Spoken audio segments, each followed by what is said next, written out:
को नमस्कार। स्वागत है आपका एक बार फिर से मेरे YouTube चैनल पवन खांडल होम इकोनॉमिक्स में।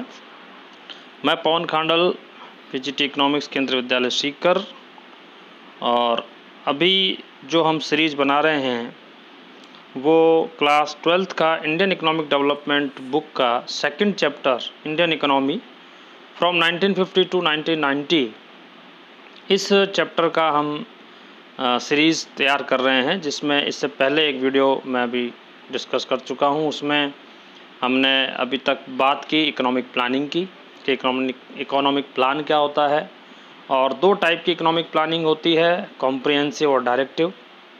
और जब 1951 में हमने अपना पहला इकोनॉमिक प्लान शुरू किया, तब से लेकर के आज तक ये क्या हमारी प्लानिंग स्ट्रेटजी रही, वही सब हम डिस्कस कर रहे हैं। तो चलिए शुरू करते हैं। अगला टॉपिक इंडियन प्लानिंग कमीशन। देखिए, जैसा मैंने पहले वाले वीडियो में बताया था कि जवाहरलाल नेहरू जो हमारे फर्स्ट प्राइम मिनिस्टर थे, उनकी जो आइडियोलॉजी थी that ideology was diverted towards socialism, socialist economies. So he adopted the comprehensive planning in which government played a active role in the economic activities. Now, for that purpose, on 15th March 1950, we made a planning commission. We set up a planning commission. It was established on 15 March 1950, and the main function of the planning commission was to evaluate the physical, capital and human resources, and on this basis program for the plan development and its evaluation. तो क्या plan बनाना है, कैसे उसको monitor करना है, उसको कैसे implement करना है, इकोनॉमिक प्लानिंग मतलब इकोनॉमिक डेवलपमेंट का पाथ क्या हो, यही सारी चीज़ें इसके अंदर डिस्कस की गई, इसके अंदर बताई गई। मतलब इस पर्पस से प्लानिंग कमीशन को सेट किया गया, एस्टेब्लिश किया गया। यहाँ एक इम्पॉर्टेंट बात मैं बताना चाहूँगा कि 2015 में, यानी कि 2015 में जब मोदी गवर्नमेंट आई, तो इन्होंने प्लानिंग कमीशन को डिसॉल्व कर दिया, और अब प्लानिंग कमीशन की जगह एक नया, हम कहते हैं कि एक न्यू ऑर्गेनाइजेशन बनाया, जिसका नाम है national institution for transforming India, यानी कि नीति आयोग। अब देखिए, लेकिन अभी जो हम इस चैप्टर में डिस्कस करेंगे, ठीक है, प्लानिंग कमीशन को ख़त्म कर दिया, लेकिन उसका जो रोल है वो तो वही है। अब जो काम पहले प्लानिंग कमीशन कर रहा था, वही काम आपका अभी नीति आयोग कर रहा है। तो कोई भी इकोनॉमी का जो प्लान बनेगा, उस प्लान में हम ये कहते हैं कि जो 5 ईयर प्लान जो बने अभी तक हमारे यहाँ पर, अभी हम आगे डिस्कस करेंगे कि 1951 से लेकर के 2017 तक 12 5 ईयर प्लान हमारे यहाँ कंप्लीट हो चुके। कुछ मिड टर्म प्लान थे, 1 ईयर प्लान थे। इस तरीके से एक लंबा पीरियड रहा है इकोनॉमिक प्लानिंग का। तो कोई भी कंट्री की जो इकोनॉमिक प्लानिंग बन रही है, और यहाँ हम खास तौर से बात कर रहे हैं हमारे कंट्री इंडिया की, तो जो इसके गोल थे 5 ईयर प्लान्स के, तो क्या गोल थे हम उसको ज़रा डिस्कस करेंगे। इन गोल्स को हम 2 पार्ट्स में मेनली डिवाइड करते हैं। एक आपका हो गया लॉन्ग टर्म प्लान, और एक हो गया आपका short term plan. Long term plan का मतलब ये है कि ये जो ऑब्जेक्टिव्स हैं और ये हमारे गोल्स हैं, ये हर प्लान में इनका एक इम्पॉर्टेंट रोल रहा है, क्योंकि ये इस तरह के ऑब्जेक्टिव्स हैं या इस तरह के गोल हैं जिन्हें कुछ टाइम में 10 साल, 5 साल, 20 साल में हम अचीव नहीं कर सकते। तो they are set in a long term objectives, in a long term goal. उनको एक लंबे गोल के तहत हमने लिया। दैट मीन्स कि to achieve these goals we need lot of time, and that's why these goals are the part of every economic plan, of every 5 year plan. तो these are the long term objectives और long term goals. The long term goals of the 5 year plans are, और ये कौन से थे जिनका हम यहाँ डिस्कस करेंगे। तो देखिए, ये गोल्स रहे आपके ग्रोथ, यानी कि economic growth, modernisation, self reliance, equity and full employment. तो you can see that these objective can not be achieved in certain period of time like 5 year, 10 year, 15 year, 20, whatever. They need lot of time. Or India was at the time of independence, our position, our economic condition was very bad, and we were not supposed to have lot of resources. That's why our planner set these goals as a long term objectives, and these objectives are the prime focus for every 5-year plan. So let's start a brief introduction of all these objectives, how we do this. So first is economic growth. This is the important and I think the basic objective of our every plan. Growth, first we should understand what is the meaning of growth, what is the meaning of economic growth. As you know,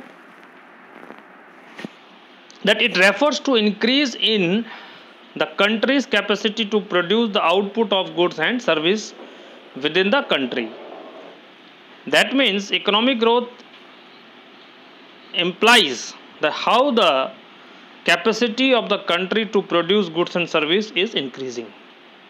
In other words, the technical meaning of economic growth is continuously rising of per capita income. That is also economic growth. So what economic growth implies? It implies either a larger stock of productive capital or a larger size of supporting services like transport and banking, or an increase in the efficiency of productive capital and services. So students, here you can see that 2-3 points are implied in the economic growth. And what are these? Number one, larger stock of productive capital. Productive capital means those we can say stock which are used in the production. It may be infrastructure, it may be communication, it may be big machinery, it may be fuel, it may be coal, electricity, vagara vagara, etc. So these stock always helps to increase the production.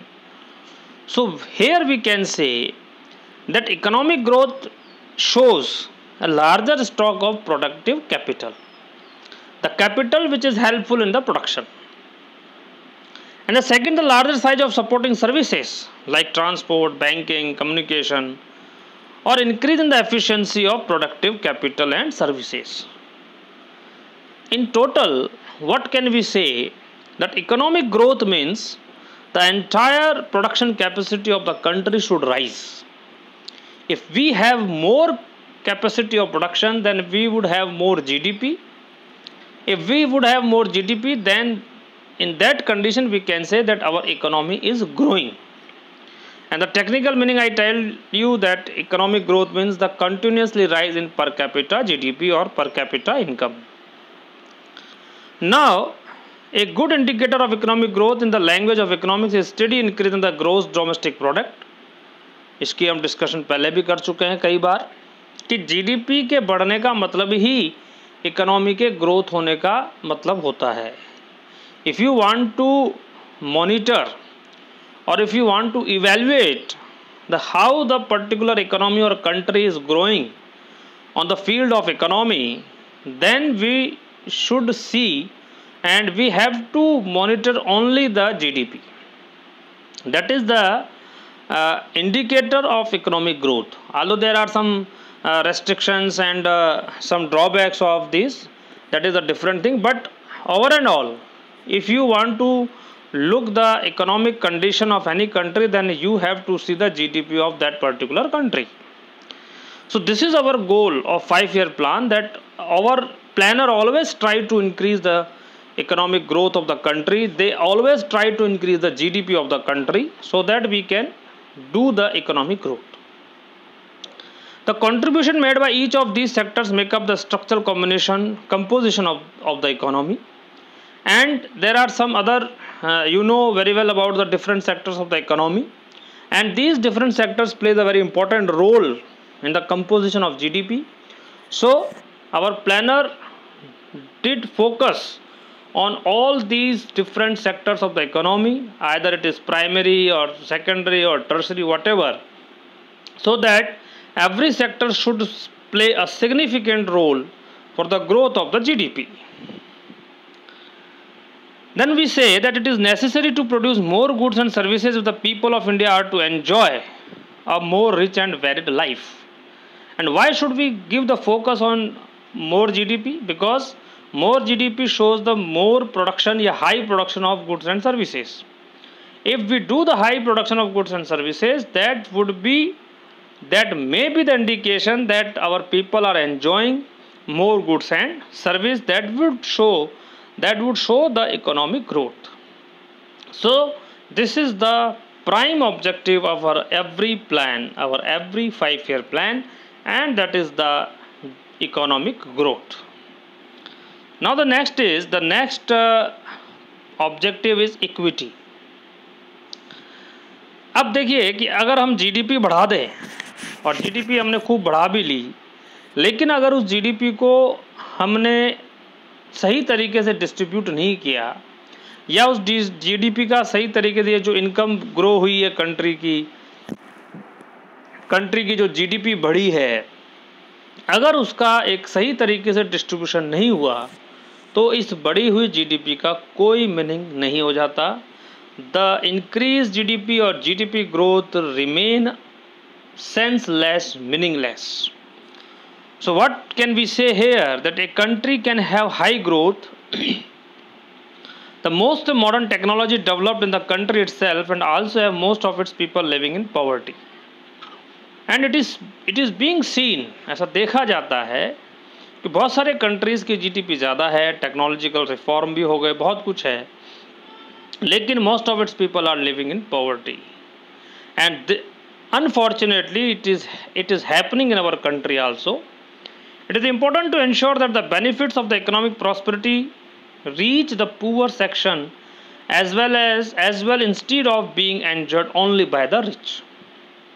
और हर economic plan का ये एक objective रहा, इसीलिए हमने इसको भी long term objective में रखा.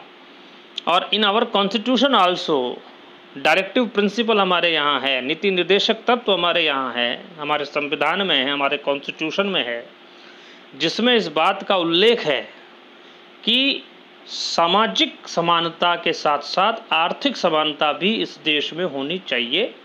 And it is the duty of state and it is the duty of the government to ensure this economic equity in the country. So in our every economic plan, it is another long term objective that we should try, and our planner always tried to establish economic equity in the country. क्योंकि जब तक बढ़ी हुई GDP का फ़ायदा देश के सभी लोगों को नहीं मिलेगा, और या फिर केवल सोसाइटी के कुछ रिच पर्सन्स को ही मिलेगा, तो फिर उस जीडीपी के बढ़ने का कोई मीनिंग नहीं है. It is meaningless, it is senseless. So in addition to growth, modernisation and self reliance equity is also important, and it is the another long term objective of our economic planning. Every Indian should be able to meet his or her basic needs such as food, a decent house, education and health care, and inequality in the distribution of wealth should be reduced. Or at least we should ensure that most of the people of the country should meet their basic needs like food, like house, like education and health, and the inequality of the distribution of GDP or wealth should be reduced. It should be reduced. Equitable distribution rather than equal distribution. Here you should see that we are using two words, that is equitable distribution and equal distribution. So we should focus not on equal distribution, we should focus on equitable distribution. Now, what is the difference between this equitable distribution and equal distribution? Equitable distribution means that the benefits of the GDP या increased GDP should be distributed among the different factors of production or different people as per their eligibility, as per their qualification and as per their capacity. जिसको जितना मिलना चाहिए उसको उतना ही मिल जाए, उसको उतना मिले, यही इक्विटेबल डिस्ट्रीब्यूशन है। इक्वल डिस्ट्रीब्यूशन का मतलब है कि हम सबको बराबर बराबर बांट दें। इसका मतलब, इसको हम एग्जांपल से भी समझ सकते हैं कि इक्वल डिस्ट्रीब्यूशन का मतलब हो गया कि किसी हॉस्पिटल में डॉक्टर को भी उतना ही पैसा मिल रहा है जितना उस हॉस्पिटल में किसी वार्ड बॉय को मिल रहा है। तो ये संभव नहीं है और ये होना भी नहीं चाहिए, ये डिस्ट्रीब्यूशन हमें नहीं चाहिए। लेकिन हाँ, जितने के लायक या जितने की उसकी योग्यता है या जितना उसको मिलना चाहिए वार्ड बॉय को, उसको उतना पैसा मिले और डॉक्टर को जितना मिलना चाहिए उसको उतना मिले। लेकिन कई बार ऐसा होता है और हमारे देश में ऐसा हो भी रहा है कि जो समाज में रिच पीपल हैं या जो higher section of the society हैं, चाहे वो किसी भी फील्ड में हो, उन्हें बहुत ज़्यादा, they are getting lot of things and the mass people are getting less fruit of the growth. तो ये नहीं होना चाहिए और इसीलिए इसको it is the, you can say, long term objective of our economic plan. So what can we see and what can we say here, that the benefits of growth must spread across all sections of the society so that the distribution of income becomes equitable. And equitable distribution of income implies social equality, and this is one of the principal objective of goals of planning in India. So that's all about the equity. That is it was another long term objective of our plan. Now the next is few more things we want to say here. That equitable distribution would mean every individual in the society gets the same share in the country's national income. ये तो हुआ equal distribution जिसकी just अभी मैंने बात की थी. It would imply a situation when a doctor gets the same salary as a clerk in the hospital. No society would ever seek a situation like this. And equal distribution, on the other hand, it refers to a situation when differences in the income are allowed but only with certain limits. यानी कि income में difference होगा लेकिन एक limit तक होगा, up to the certain limit.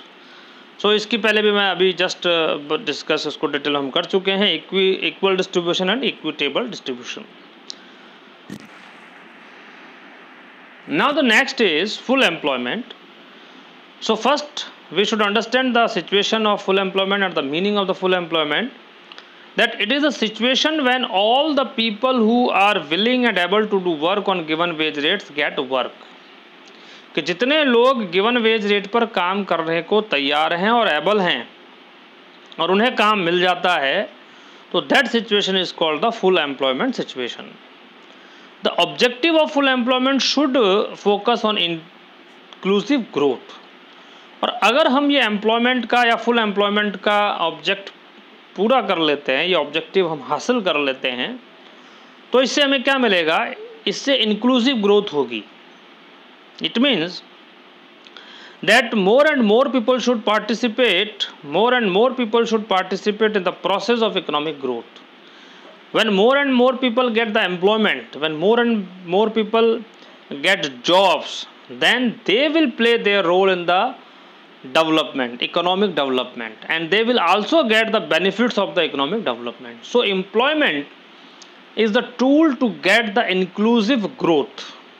Inclusive growth का मतलब ये है कि सोसाइटी के सभी सेक्शंस को ग्रोथ का हिस्सा मिले, इकोनॉमिक डेवलपमेंट का जो फ़ायदा है वो सभी को मिले, उसमें सबकी शामिल हो, हर कोई उसमें शामिल हो। That is inclusive growth, and it can be done only through the full employment. So it was also a long term objective of our economic plan in which we tried to get the full employment situation so that we can get the inclusive growth. Now benefits of growth should shared by maximum people of country. This is a social objective of planning. तो ये हमारा full employment के बारे में रहा कि ये बात हुई फुल एम्प्लॉयमेंट की, ये फुल एम्प्लॉयमेंट भी लॉन्ग टर्म ऑब्जेक्टिव का एक बहुत इम्पॉर्टेंट ऑब्जेक्टिव है, क्योंकि अगर हम लोगों को रोज़गार नहीं दे पाए तो जो हमारी ग्रोथ का जो मीनिंग है वो बेकार हो जाएगा। और सबसे बड़ी बात कि इंक्लूसिव ग्रोथ हमको हासिल करनी है और इसके लिए हमको लोगों को रोज़गार देना होगा। फुल एम्प्लॉयमेंट के बारे में मैक्रो इकोनॉमिक्स में भी टॉपिक है आपके क्लास में, तो क्लास 12th में, तो वहाँ से भी आप इसको देख सकते हैं। और इसमें एक चीज़ थोड़ा सा ध्यान रखिएगा कि टेक्निकली फुल एम्प्लॉयमेंट से मतलब आप ये मत समझिए कि हर इंसान को रोज़गार मिल गया। अगर इकोनॉमी फुल एम्प्लॉयमेंट में भी है तब भी आप देखिएगा कि अनएम्प्लॉयमेंट है, क्योंकि फुल एम्प्लॉयमेंट में जो स्ट्रक्चरल अनएम्प्लॉयमेंट है वो पार्ट होगा फुल एम्प्लॉयमेंट का ही। इसलिए स्ट्रक्चरल अनएम्प्लॉयमेंट की सिचुएशन में भी फुल एम्प्लॉयमेंट की सिचुएशन होगी। इसके बारे में हम अलग वीडियो में डिस्कशन करेंगे। तो ये आपका जो अगला ऑब्जेक्टिव रहा वो फुल एम्प्लॉयमेंट रहा। नेक्स्ट हम आ जाते हैं, that is modernisation. So see here कि to increase the production of goods and services the producer have to adopt new technology. इस बात को समझिए कि अगर हमें हमारी जीडीपी बढ़ानी है या देश में गुड्स एंड सर्विस का प्रोडक्शन बढ़ाना है तो दो रास्ते हमारे पास हैं। एक, हम रिसोर्सेज को बढ़ाएं और दूसरा, हम टेक्नोलॉजी को इम्प्रूव करें। क्योंकि रिसोर्सेज लिमिटेड होते हैं तो हम उसको बहुत ज़्यादा हम बढ़ा नहीं सकते हैं, तो एक अच्छी टेक्नोलॉजी, एडवांस टेक्नोलॉजी को यूज़ करके हम आउटपुट को बढ़ा सकते हैं। तो it was another long term objective of our economic plan. However, modernization does not refer only to the use of new technology but also to change in social outlook, such as the recognition that women should have the same rights as the men in a traditional society. So one more thing we should look here, that modernization का यहाँ दो तरीके से हम मतलब निकालेंगे। पहली बात कि हमारे इकोनॉमिक प्लान का एक बहुत इंपॉर्टेंट ऑब्जेक्टिव रहा मॉडर्नाइजेशन, देश को मॉडर्नाइजेशन की तरफ ले जाना, आधुनिकीकरण जिसे हम कहते हैं वो इस देश का हो।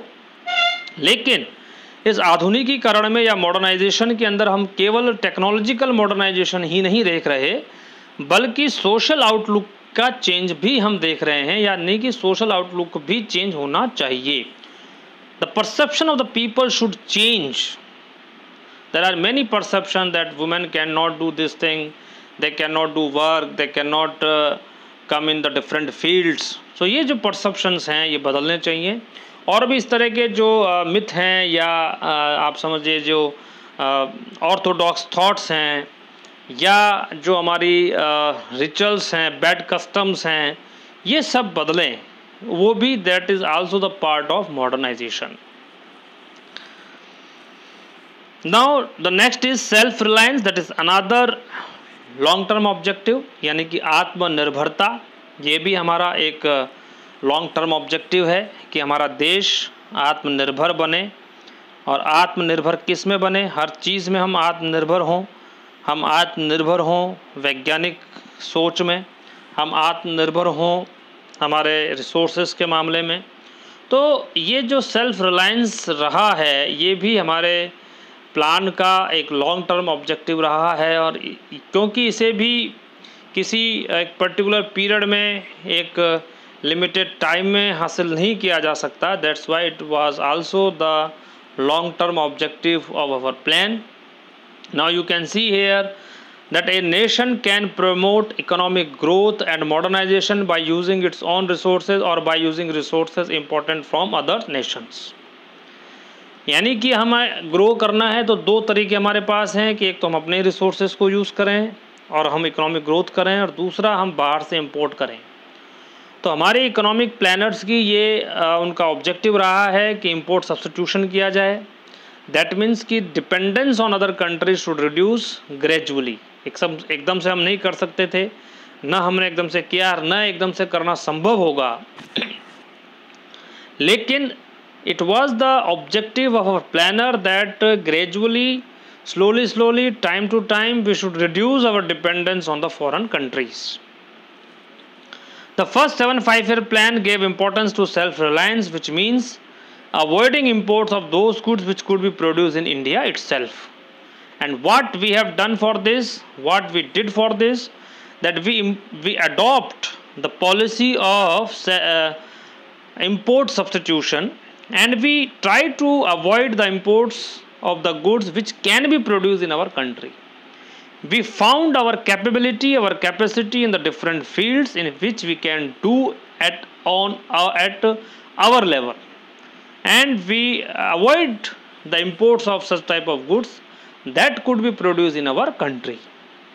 और धीरे धीरे ये जो डिपेंडेंस है विदेशों पर वो हमने ख़त्म कर दी या कम कर दी, और आज हम अपनी तरफ से हर मामले में लगभग सभी फील्ड्स में, लगभग सभी क्षेत्रों में, चाहे वो तकनीकी का क्षेत्र हो, चाहे वो इंजीनियरिंग का क्षेत्र हो, चाहे वो मेडिकल फील्ड हो, किसी भी फील्ड की अगर हम बात करें, चाहे वो अंतरिक्ष विज्ञान हो, लगभग हमने हर मामले में आत्मनिर्भरता यानी कि सेल्फ रिलायंस हासिल कर ली है। तो ये एक हमारा ऑब्जेक्टिव रहा, long term objective. So that's all about these different objectives. The policy was considered as a necessity in order to reduce our dependence on foreign countries. Further, it was feared that dependence on imported food supplies, foreign technology and foreign capital may take India's sovereignty vulnerable to foreign interference in our policies. एक और कारण रहा जिसकी वजह से हमने self reliance पर focus किया या जो फॉरेन डिपेंडेंस है उसको कम करने पर फोकस किया, क्योंकि अगर हमारी फॉरेन डिपेंडेंस ज़्यादा रहती तो the sovereignty of the country may come in danger and we did not want to this. जितनी ज़्यादा हमारे विदेशों पर निर्भरता होती तो हमारे राष्ट्र की जो स्वायत्ता है, जो हमारे देश की जो अथॉरिटी है, सॉवरेनिटी है, वो हो सकता है कि कहीं ना कहीं किसी न किसी रूप में थोड़ा बहुत कम हो जाती। तो हमने उसको भी ध्यान में रख करके सेल्फ रिलायंस पर फोकस किया। आई होप आपको ये ऑब्जेक्टिव समझ में आ गया होगा। तो ये 5 ऑब्जेक्टिव की हमने डिस्कशन किया: economic growth, full employment, self reliance and modernisation. So these were some long term objectives. Now we come on short term objectives, and what are the short term objectives? See that every 5 years, after every 5 years we made a plan, and the first 5-year plan was started in 1951, and after that we have completed 12 5-year plans. So basic objectives of all the plans we have discussed about them, but for the short time our planner decided some objectives and these are called the short term objectives. अलग अलग जो 5-year plan रहे उनके अलग अलग short term objective decide किए कि इन 5 सालों में हमें ये सारे ऑब्जेक्टिव्स क्या करने हैं, कंप्लीट करने हैं। तो उनको हमने नाम दिया short term objective and these are called the short term objectives. So short period goals are vary from plan to plan, हर प्लान में अलग अलग रहा.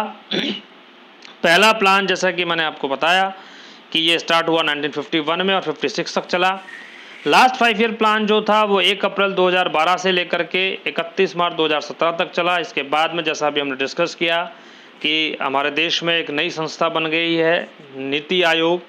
अब वो जो 5-year प्लान का कॉन्सेप्ट है वो गवर्नमेंट ने ख़त्म कर दिया और चेयरमैन जो था प्लानिंग कमीशन का वो प्राइम मिनिस्टर होता था और नीति आयोग का भी जो चेयरमैन है वो प्राइम मिनिस्टर ही होता है. यहाँ हम एक नज़र डालेंगे different goals of different plans की. अलग अलग जो 5-year प्लान्स रहे उनमें क्या गोल हमने डिसाइड किए, क्या हमारे ऑब्जेक्टिव थे. देखिए फर्स्ट प्लान की अगर हम बात करें इसको हम फटाफट देख लेते हैं.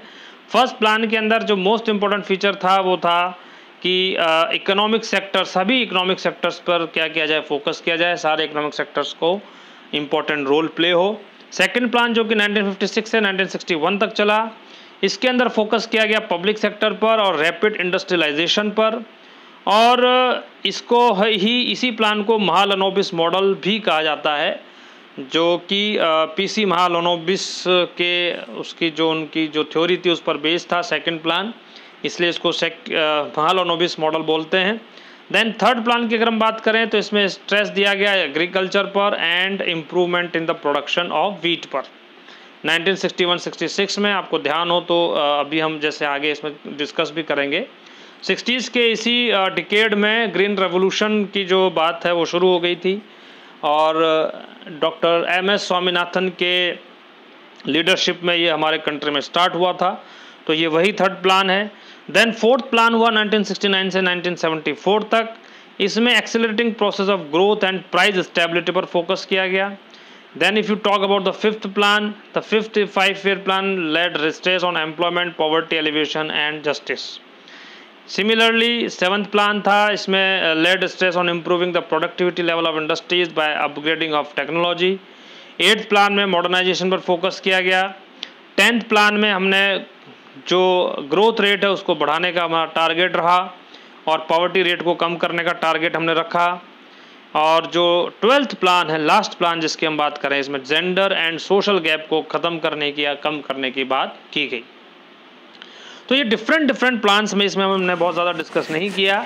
डिफरेंट प्लान्स में अलग अलग कुछ शॉर्ट टर्म ऑब्जेक्टिव बने and they are called the short term objective. इनके ऊपर क्वेश्चन भी बहुत ज़्यादा नहीं पूछे जाते हैं शॉर्ट टर्म ऑब्जेक्टिव पर। ज़्यादातर जो एग्ज़ाम में क्वेश्चन आते हैं बच्चों, वो लॉन्ग टर्म ऑब्जेक्टिव पर ही आते हैं। तो ये लॉन्ग टर्म ऑब्जेक्टिव को हमने इसमें डिस्कस कर लिया है। अब जो इसके बाद इसमें बात रहती है, एक जो 5-year प्लान है, इनके फीचर्स क्या हैं, इसके क्या अचीवमेंट रहे और इसके क्या फेल्योर रहे, तो ये मैं अपने अगले वीडियो में इसको कंप्लीट करूँगा। तो आप ज़रूर उस वीडियो को भी देखें ताकि पूरा चैप्टर आपको समझ में आ जाएगा। और मेरी आपसे गुजारिश है कि आप इस वीडियो को शेयर, लाइक और सब्सक्राइब ज़रूर करें। Thank you.